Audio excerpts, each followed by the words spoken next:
CTO's daughter mocked me on my first day, telling me to go back to fantasy football. So I took my multi-million-dollar patent portfolio, walked out, and left the company facing the biggest regret of its life. When their big launch failed days later, the boardroom erupted. Who sabotaged this? Go back to your fantasy football games, boy. My name is Jordan Banks. I'm 27 years old, and I've been working at Zephyrstone Technologies in Seattle for 3 years. I hold 6 pending patents for the core framework that runs their entire product line. The woman who just dismissed me like I was some college dropout is Sienna Walsh, 24, fresh out of Stanford with her MBA and 0 real experience. She's also the new Chief Technology Officer's daughter. I was sitting at my workstation at 9 p.m. on a Tuesday, debugging the authentication module for our upcoming product launch. The office was empty except for the cleaning crew and me. I preferred it that way. No interruptions, no meetings about meetings, just code and coffee. Sienna walked by in her designer heels carrying a stack of papers that probably contained nothing more technical than a marketing proposal. "Still here, Jordan?" she said, stopping at my desk. "Don't you have a life outside this place?" I looked up from my screen. "Just finishing up the security patch for the launch." She glanced at my monitor like she was trying to read hieroglyphics. "Right. Well, maybe you should take a break. Go back to your fantasy football games, boy. Leave the real work to people who understand it." I didn't respond. I never played fantasy football. I spent my evenings writing code that kept their systems from crashing, but explaining that to someone who thought technical expertise came with a family name seemed pointless. After she walked away, I sat there for a moment, staring at the lines of code I'd written. Every algorithm, every security protocol, every efficiency improvement that made their platform competitive had come from my mind and my hands. The patents I'd filed were still pending, which meant they were mine until the legal paperwork transferred ownership to the company. That process typically took 6 months. We were only 3 months in. I saved my work and packed up my laptop. As I walked to the elevator, I noticed the conference room lights were on. Through the glass, I could see Sienna presenting something to her mother, the new CTO, Margaret Walsh. They were laughing about something, probably another way to streamline the development team. Margaret had been in the job for 2 weeks and was already talking about fresh perspectives and new leadership approaches. The elevator doors closed, and I realized something had shifted in my chest. Not anger exactly, more like clarity. I've been carrying this company's technical backbone for years while watching less capable people get promoted around me. Now I was being treated like hired help by someone who couldn't debug a simple loop. I drove home through the Seattle rain thinking about what tomorrow might bring. I joined Zephyrstone right out of college when it was still a 40-person startup working out of a converted warehouse in Georgetown. Back then, the original founder, David Keller, would sit with us during late-night coding sessions, ordering pizza, and talking through complex architectural problems. He understood the technology because he'd built the first version himself. David stepped down as CEO 6 months ago to focus on his health, pancreatic cancer stage 3. The board brought in Margaret Walsh from a big consulting firm to professionalize the operations and prepare for scale. Margaret had an impressive resume managing large teams, but her technical background was limited to whatever she'd learned in business school 15 years ago. My patents covered the core authentication system, the data compression algorithms, and the real-time synchronization framework that made our platform unique. Without those components, Zephyrstone was just another cloud storage company with a fancy interface. I developed them during my own time using my personal equipment because I wanted to solve problems that the company hadn't even recognized yet. The patents were filed under my name because I paid for the legal work myself. Standard practice was to transfer them to the company once the paperwork was complete, but that hadn't happened yet. My lawyer had advised me to wait until after the next performance review cycle to ensure I got proper recognition and compensation for the intellectual property. Sienna had joined the company 2 months ago as a strategic intern, reporting directly to her mother. She had no official technical role, but she'd been sitting in on engineering meetings and offering suggestions about resource allocation and timeline management. Last week, she'd suggested that the development team was overstaffed and that we could probably deliver the same results with fewer people. I've been watching the dynamic between mother and daughter carefully. Margaret would ask Sienna's opinion on technical decisions that she should have been discussing with the engineering leads. Sienna would nod thoughtfully and offer management-speak responses about efficiency and agile methodologies.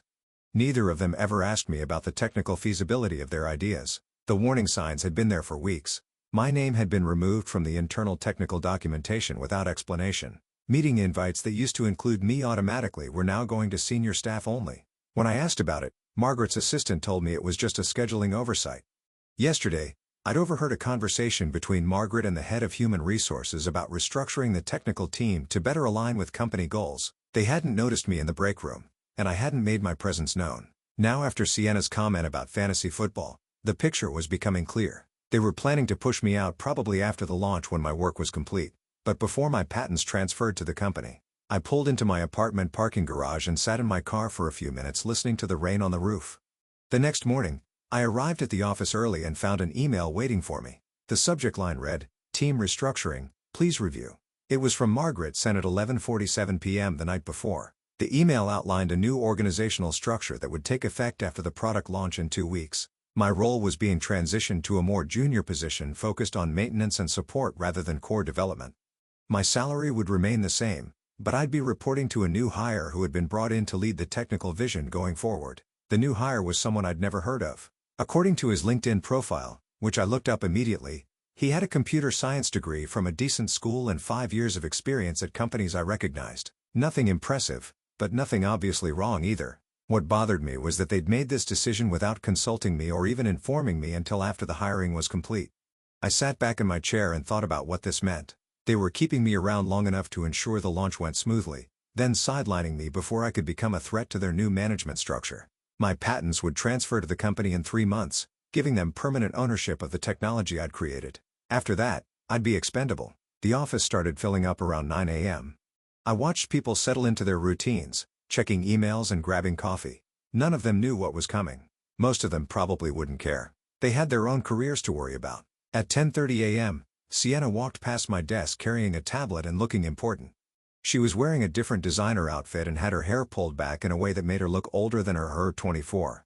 She glanced at my screen where I had the reorganization email open and smiled. "Morning, Jordan. Ready for another exciting day of development work?" I looked at her for a moment, then at the email, then back at her. Something clicked into place in my mind. This wasn't just about management restructuring or efficiency improvements. This was about removing me specifically, probably because I knew too much about how the technology actually worked. I closed the email and opened my file management system. My patents were stored in a secure folder on my personal cloud account, not on the company servers. The code I'd written was integrated into their platform, but the underlying frameworks were still documented in my private repositories. I started making a list of everything that belonged to me versus everything that belonged to the company. The list was longer than I'd expected. At noon, I packed up my personal laptop and walked out to my car. I didn't tell anyone where I was going. I just needed to think clearly about what came next. I drove to a coffee shop near the waterfront and spent the afternoon making phone calls to my lawyer. I returned to the office the next day with a plan. I'd spoken with my lawyer, Thomas Garrett, for 2 hours the previous evening. He'd reviewed my employment contract and confirmed what I already suspected. My patents were still my property until the transfer paperwork was complete. More importantly, any code I'd written using those patented processes belonged to me until the intellectual property formally changed hands. I decided to confront Margaret directly. Professional, straightforward, no accusations. I wanted to give her a chance to explain the reorganization and see if there was room for negotiation. I knocked on her office door at 2 p.m. She was on a conference call, but she motioned for me to sit down. Through the glass wall, I could see Sienna in the adjacent conference room presenting something to a group of people I didn't recognize. Probably more consultants brought in to evaluate our operations. Margaret finished her call and turned to me with a smile that didn't reach her eyes.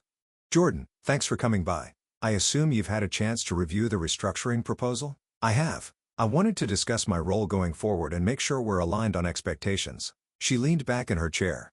"Of course, I know change can be difficult, but I think you'll find that the new structure gives you more opportunities to focus on what you do best." "Which is what exactly?" "Maintenance, optimization, supporting the development team, the kinds of technical tasks that require deep knowledge of our existing systems." I kept my voice level. "Margaret, I designed those existing systems.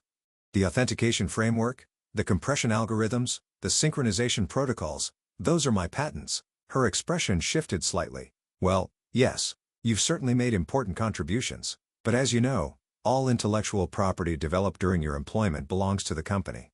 That's standard in our industry. The patents haven't transferred yet. According to my employment contract, that doesn't happen until the legal review is complete." She picked up a folder from her desk and flipped through it. "Actually, I've been meaning to discuss that with you. Our legal team has identified some concerns about the patent filings. There are questions about whether the work was done using company time and resources." I felt my stomach drop.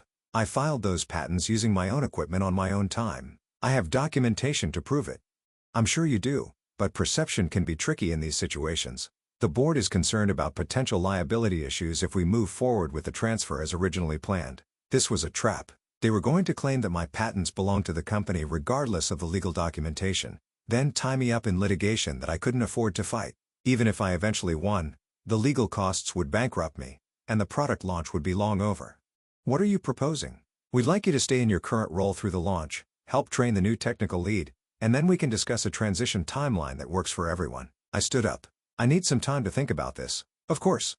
But Jordan, I hope you understand that this is really the best outcome for everyone involved. Fighting this would be expensive and disruptive, and ultimately, the company's position is very strong. I walked back to my desk and sat down, my hand shaking slightly. They had me cornered. If I tried to fight for my patents, they'd claim I'd stolen company intellectual property. If I agreed to their terms, I'd lose everything I'd created and end up in a dead-end job. Through the glass conference room wall, I could see Sienna finishing her presentation. The people she was talking to were nodding and taking notes. One of them was pointing at a chart that looked like an organizational diagram. My computer pinged with a new email notification. The sender was Human Resources. The subject line read Updated Employment Agreement. Please review and sign.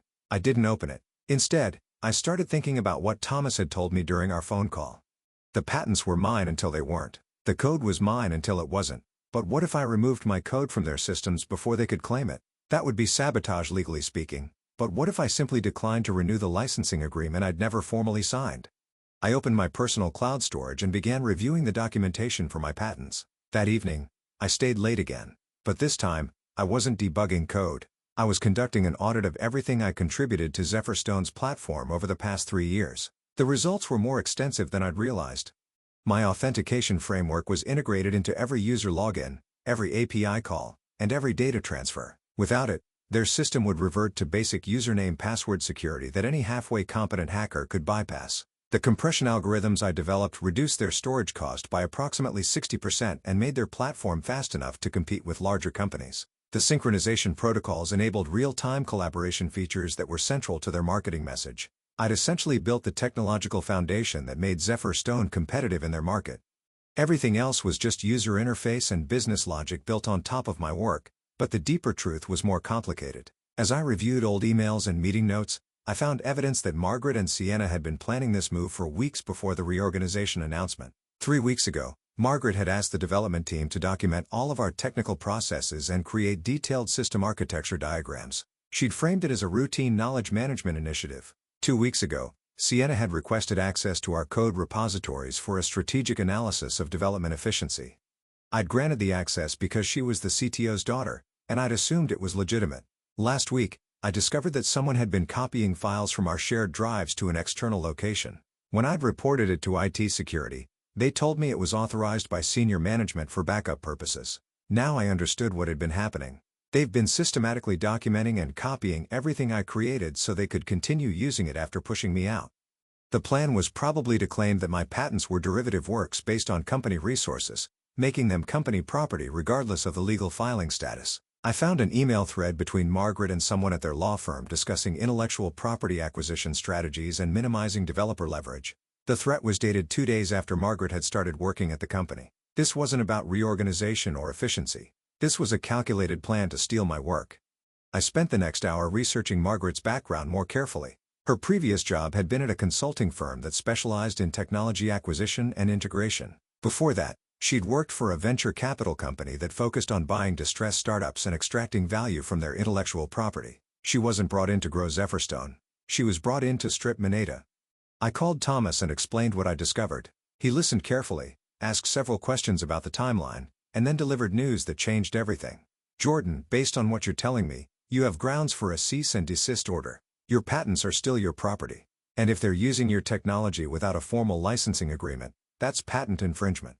But I'm employed by them. Doesn't that create an implied license? Not necessarily. Employment contracts typically cover future inventions, but your patents predate the specific language in your current contract. There's a gap in their legal coverage. I felt something shift in my chest. Not anger this time, but clarity mixed with a cold determination. What would happen if I revoke their access to my technology? Legally, you have that right. Practically, it would probably crash their systems until they could develop alternative solutions. I looked around the empty office, thinking about Sienna's dismissive comment about fantasy football and Margaret's patronizing smile during our meeting. How quickly could you draft the cease and desist order? I can have it ready by tomorrow morning. I made my decision. Do it. The next morning, I arrived at the office early and began implementing what Thomas and I had discussed. The cease and desist order would be delivered to Margaret at 10 a.m., giving me a narrow window to prepare for the consequences. My first step was to change all the passwords and access credentials for my personal cloud storage systems. Zephyrstone's platform was designed to authenticate against my proprietary security framework, but the framework itself was hosted on servers I controlled, not on company infrastructure. I built it that way initially as a security measure, but now it gave me leverage I hadn't fully appreciated. At 9:45 a.m., I sent an email to the entire development team explaining that I would be conducting routine maintenance on the authentication system starting at 11 a.m. These kinds of notifications were common and nobody questioned them. At 10 a.m., I watched through the glass wall as a courier delivered an envelope to Margaret's office. She opened it, read the contents, and immediately picked up her phone. Within minutes, Sienna was in her office, and they were both staring at the legal document. At 10:30 a.m., Margaret's assistant called my extension and asked me to come to the conference room immediately. I declined, explaining that I was preparing for the scheduled maintenance window and couldn't be interrupted. At 11 a.m., I remotely disabled the authentication framework that connected Zephyrstone's platform to my patented security system. The effect was immediate and comprehensive. Every user login attempt failed. Every API call returned an authentication error. Every real-time collaboration session dropped connection. Within 15 minutes, the customer support phone lines were overwhelmed with complaints. The platform status page showed red alerts across all services. The development team was scrambling to understand what had gone wrong. My phone started ringing. I didn't answer it. At 11:30 a.m., Margaret stormed out of her office and walked directly to my desk. Her face was red and her hands were shaking. "Jordan, what the hell have you done?" I looked up from my laptop where I was calmly reviewing system logs. "I'm exercising my legal rights as specified in the cease and desist order. My technology is no longer available for unauthorized use. This is sabotage. You're destroying the company. I'm protecting my intellectual property. There's a difference." Sienna appeared next to her mother looking panicked. "Can't you just turn it back on? We can work this out." I met her eyes directly. "You told me to go back to my fantasy football games. I'm taking your advice. I'm no longer participating in the technical operations of this company." Margaret was on her phone, probably talking to their lawyers. Other employees were gathering around my desk, trying to understand what was happening. The platform had been down for 45 minutes, and their biggest clients were starting to make angry phone calls. At noon, I packed up my personal laptop and headed for the elevator. The office was in chaos. Developers were running between workstations trying to implement emergency fixes that wouldn't work because they didn't understand the underlying architecture. Margaret was in heated conversation with someone on speakerphone who was probably from the board of directors. As the elevator doors closed, I could hear Sienna shouting at one of the senior developers. "What do you mean you can't access the authentication system? Just bypass it." The developer's response was exactly what I'd expected. "We can't bypass it. The entire platform is built on Jordan's framework. Without it, we have nothing." I drove home and spent the afternoon fielding phone calls from reporters who had somehow gotten word that Zephyrstone was experiencing major technical difficulties during their pre-launch testing period. The next few days were going to be very interesting. The product launch was scheduled for Thursday morning at 9 a.m. Pacific Time. Margaret had spent the previous 3 days assembling an emergency team of contractors and consultants to rebuild the authentication system without my patented technology. According to my contacts still inside the company, they'd been working around the clock, spending over $200,000 on emergency consulting fees. I woke up early on Thursday and made coffee while monitoring the technology news websites. Several industry publications had picked up the story of Zephyrstone's technical difficulties, but the full scope of the problem wasn't public yet. At 9 a.m., I watched the live stream of their product launch event. Margaret was presenting to a room full of investors, potential clients, and technology journalists. She looked confident as she demonstrated the new features and talked about the company's growth trajectory. At 9:30 a.m., during the live demonstration portion of the presentation, she invited the audience to test the platform themselves using guest accounts that had been set up specifically for the launch event. The system crashed immediately. Not just a slow response or a minor glitch, complete failure. The emergency authentication system they built couldn't handle the concurrent load of 50 users trying to log in simultaneously. Error messages cascaded across the screen. The database connections timed out. The entire platform became unresponsive. Margaret tried to keep presenting while her technical team scrambled to fix the problems in real time, but after 10 minutes of watching engineers frantically typing on laptops while the audience whispered among themselves, she had to stop the demonstration. "We're experiencing some minor technical difficulties," she announced, her voice betraying her growing panic. "We'll resume the demonstration shortly." They never resumed it. After 30 minutes of failed attempts to restore functionality, Margaret ended the event early and asked everyone to leave. The technology blogs published the reviews within hours. The headlines were brutal. Zephyr Stone launch crashes spectacularly. Tech company falls apart during live demo when ambition meets reality. A startup cautionary tale. The board of directors called an emergency meeting for Friday morning. By Friday afternoon, Margaret Walsh was no longer the chief technology officer of Zephyr Stone Technologies. The press release cited strategic differences regarding technical leadership and company direction. Sienna Walsh was quietly removed from the intern program without any public announcement. According to my former colleagues, she'd attempted to blame the platform failure on sabotage by a disgruntled employee, but the board's investigation revealed the chain of events leading to my departure. Her accusations only highlighted the management failures that had caused the crisis. The company's stock price, which had risen in anticipation of the product launch, dropped 42% over the following week. 3 major clients canceled their contracts. 2 board members resigned. Meanwhile, I was fielding phone calls from venture capital firms and technology companies who wanted to license my patents. By the end of the month, I'd signed licensing agreements with 3 of Zephyr Stone's competitors and founded my own startup with $12 million in series of funding. The new company, which I named Iron Vault Securities, specialized in enterprise authentication solutions. Our first major client was a financial services firm that had been burned by unreliable security platforms in the past. Our second client was a healthcare company that needed compliance-grade authentication for patient data systems. 6 months later, Zephyr Stone was acquired by a larger company for a fraction of their previous valuation. The acquiring company's first move was to completely rebuild the platform using industry-standard security frameworks, effectively discarding everything that Margaret and Sienna had tried to preserve. Margaret Walsh returned to consulting work, though her reputation in the technology sector had been significantly damaged. Sienna Walsh left the tech industry entirely and took a marketing job at a retail company in Portland. Neither of them ever acknowledged their role in the company's collapse, but the technology community has a long memory for failed leadership. When reporters asked me why I'd left Zephyr Stone so abruptly, I kept my answer simple.